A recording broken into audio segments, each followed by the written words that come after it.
1945, and the war was 1 million men old.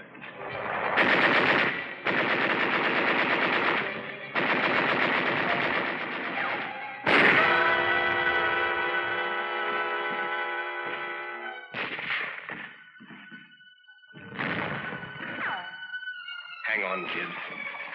Keep your eyes shut tight and drink. They're moving you back now. Don't give up. Just hang on. The road back is bumpy, and maybe the pain blurs your eyes. But listen. The sound of battle grows dim. And now one question cuts clearly through the haze. Which man will you be? The one who gets hurt and dies, or the one who gets hurt and lives? When the dizziness stopped, when the fog cleared, an army nurse was at your side. A woman who meant safety and comfort and home to thousands of men before you. A woman who meant all those things to you. A nurse brought another American's blood to your side to pour new strength into your veins. A nurse handed clamps to the surgeon and counted sponges. A nurse prepared and administered the anesthetic and watched you constantly for any telltale change in your breathing or blood pressure, all working with the same purpose: to ease the pain of war, to help save lives.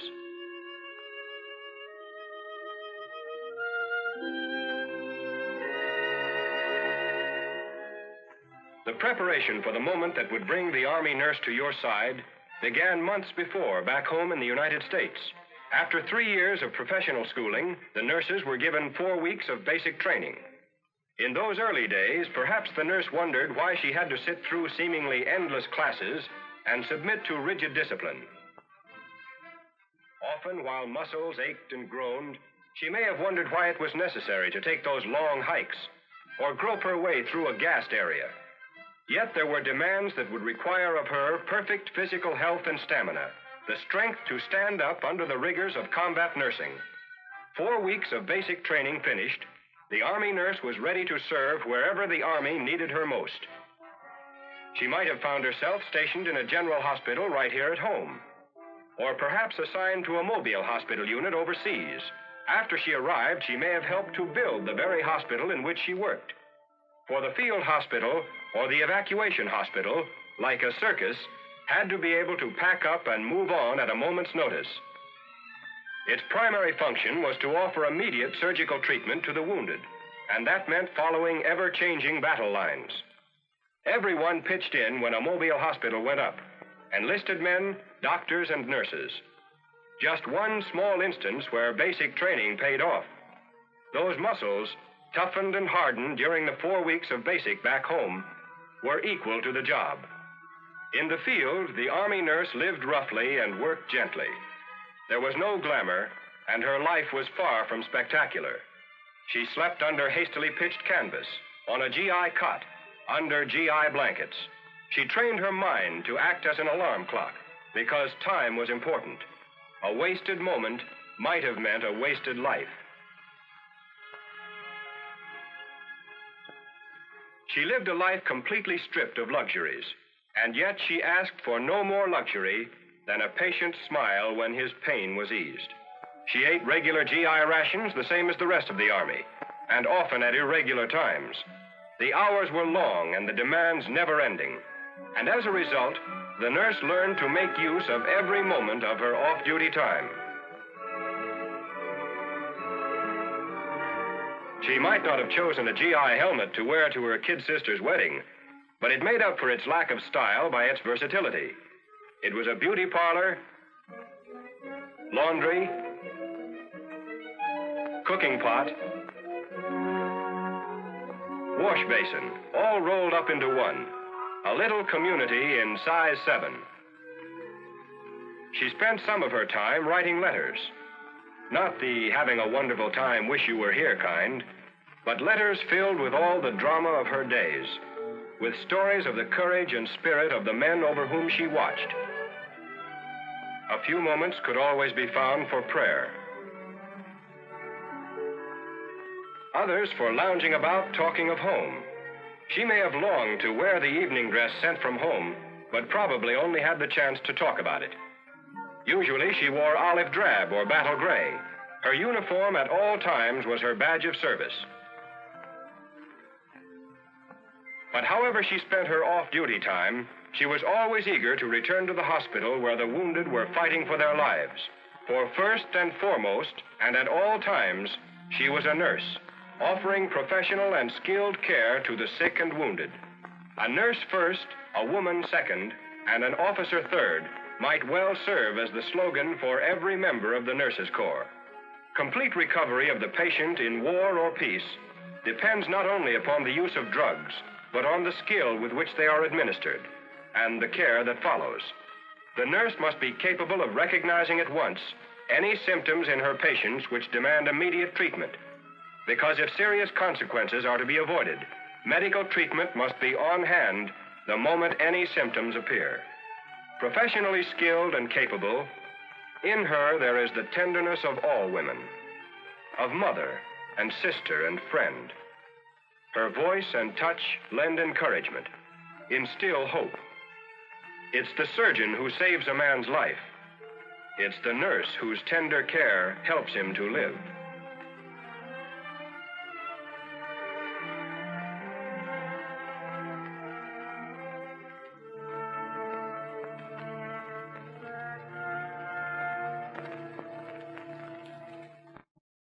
The crisis past, patients begin to sleep again. The pain is just a bad memory. The field hospital, a stopover to give them immediate surgical treatment as soon as possible after they were wounded, had done its job.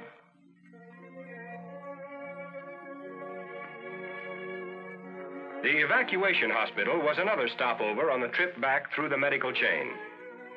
Here, facilities for treatment were more complete than those of the field hospital.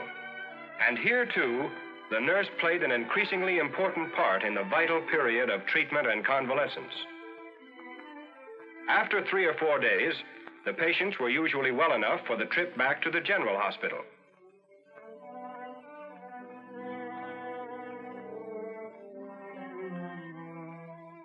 Trains waited for them, hospital wards on wheels.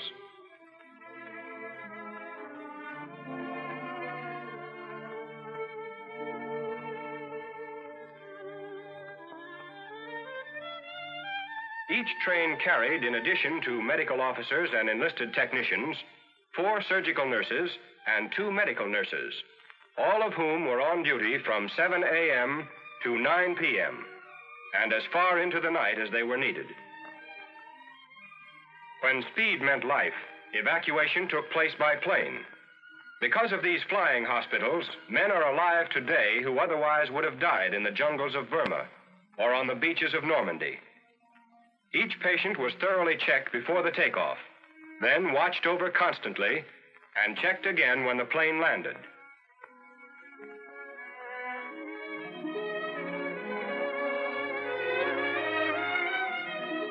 While in the air, the flight nurse was in complete charge, ready to handle every emergency and doing everything a doctor would have to do, except operate.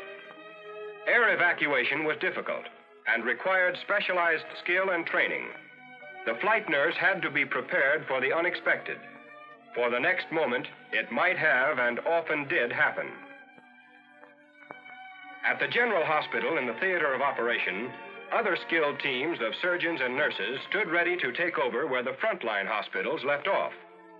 Whether a hospital is under canvas out in the field or in a solid structure in a city, its routine, like the nurse's routine, doesn't vary, and its principal aim remains fixed: to offer the best possible medical care to the sick and wounded. Nurses sterilized the operating equipment, the surgical gowns and gloves, prepared drugs, laid out the instruments which the doctor needed for his next operation, and kept accurate records of each patient's history and progress. While in a civilian hospital, the ratio is usually 1 nurse to every 3 beds. In an Army hospital, it is always many times that number. To help lift the burden from the nurse's shoulders, enlisted technicians trained in special schools are assigned to work under her direct supervision. One of her biggest jobs is to teach these technicians both in the classroom and in the hospital wards. This means added responsibility for the nurse, for although she has less personal contact with her patients, she has to direct the activities of the personnel assigned to her so that the treatment and well-being of her patients is assured. Relaxation and entertainment are an important part of medical treatment. To this general hospital overseas came an all-star show, and the Army nurse shared the fun with her patients, to whom the sound of laughter from home often meant more than medicine. Later on, she may have spent a few minutes with the star. And there were times when she herself was the star of the show, like this nurse, the first woman to land on Bougainville. The umpire calls batter up, and the game is on. Army versus Army, as the nurses play the wax.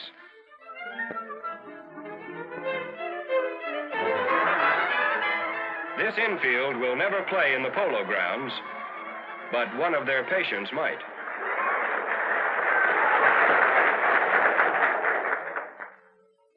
Off duty for a while, some nurses strolled through the streets and buildings of ancient cities. Others preferred a round of golf, or a swim somewhere if the weather was right. Then it was always back to duty, back to the sick and wounded, back to the hospital, around which the life of an Army nurse revolves. Those patients scheduled for a trip back home for the final period of convalescence travel on a hospital ship as fully equipped as a stationary hospital. Now, as before, the Army nurse stands by ready to minister to every need.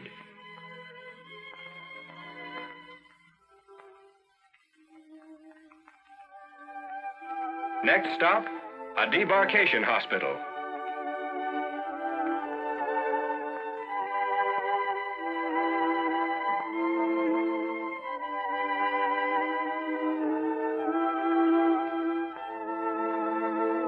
Then a general hospital in the United States and complete recovery. And this is the end of the long chain of evacuation, the general hospital back home. Here, the Army nurse works patiently with her hands, her head, and her heart. Here, she gently guides men back to the way of life they fought to protect. Although she might have volunteered to serve overseas, although she might chafe at what she considered the inactivity of working in a hospital in the United States or Alaska or Panama, the Army nurse soon learned that a battle line was wherever a soldier was stationed. What words of praise can measure up to these women whose very lives are given to nursing sick and wounded men? 1 million sick and wounded men, back to life and health. And yet praise is offered. Long hours of tireless service were remembered and recognized. The Army nurse, decorated for bravery and valor above and beyond the call of duty.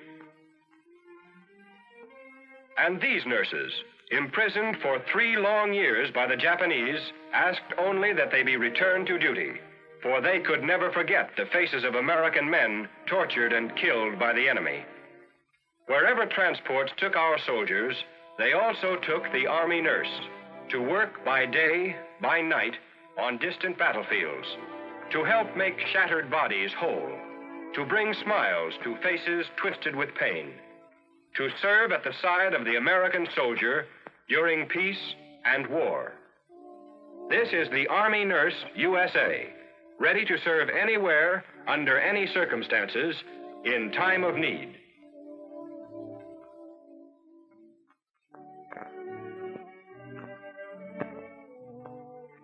During the past 4 years, 57,000 graduate registered nurses have served with the medical department of the Army.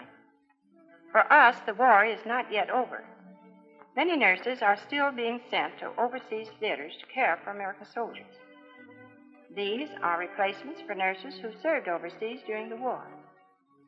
And the war is not yet over for many of our patients.